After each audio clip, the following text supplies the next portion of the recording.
این دستبند شاید از نظر مادی زیاد ارزش نداشته باشه، ولی از نظر معنوی خیلی ارزش داره، چون یه داستانی پشتش داره. تو فرهنگ آسیای شرقی به ویژه چین و ژاپن یه افسانه خیلی جالبی وجود داره که خداوند نور ماه که کارش پیوند و ازدواجه، از لحظه تولد یه نخ نامرئی قرمز رو به انگشت 2 نفری که عشق واقعی هم باشن میبنده. این نخ جادویی تا بی‌نهایت کش میاد، حتی ممکنه گره بخوره، ولی یه چیز قطعیه، این نخ هیچ وقت پاره نمیشه. در نهایت اونقدر کوتاه میشه که 2 نفری که به هم پیوند خوردن در زمان درست همدیگر رو پیدا کنند و به هم برسن. یعنی این داستان فقط برای کاپلاست؟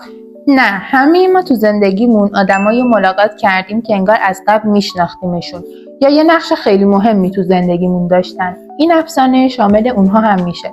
فرقی نداره دوستمون باشه، خانواده‌مون یا عشقمون. چطور میتونم سفارشش بدم؟ این دستبند 2 نوع داره، با گوی طلا و نقره قابل سفارشه.